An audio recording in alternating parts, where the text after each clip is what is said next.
Chain స్నాచింగ్కు పాల్పడుతున్న ఇద్దరిని పోలీసులు అరెస్టు చేశారు. వారి నుండి 3 తులాల బంగారం, 2 సెల్ ఫోన్లు, ఒక ద్విచక్ర వాహనాన్ని స్వాధీనం చేసుకున్నారు. చైన్ స్నాచింగ్ కేసులో నిందితుల అరెస్టుకు సంబంధించిన వివరాలను నల్గొండ డీఎస్పీ శివరాంరెడ్డి తన కార్యాలయంలో ఏర్పాటు చేసిన మీడియా సమావేశంలో వెల్లడించారు.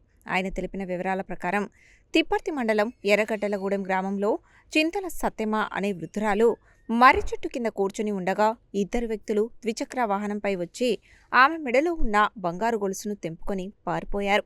దీనిపై అందిన ఫిర్యాదు మేరకు జిల్లా ఎస్పీ శరత్చంద్ర పవార్ ఆదేశాలతో CCS CI Jitender Reddy, Thipparthi SI శంకర్లతో 2 ప్రత్యేక బృందాలతో పాటు మరో బృందాన్ని ఏర్పాటు చేసి దర్యాప్తు చేపట్టారు. ఈ క్రమంలో శనివారం తిప్పర్తి మండల కేంద్రంలో ఎస్ఐ శంకర్ తన సిబ్బందితో వాహనాలను తనిఖీ చేస్తుండగా నగరికల్ వైపు నుండి మిర్యాలగూడ వైపు ద్విచక్ర వాహనంపై వెళ్తున్న ఇద్దరు వ్యక్తులు పోలీసులను చూసి పారిపోయేందుకు ప్రయత్నం చేశారు. దీంతో పోలీసులు వారిని వెంబడించి పట్టుకున్నారు.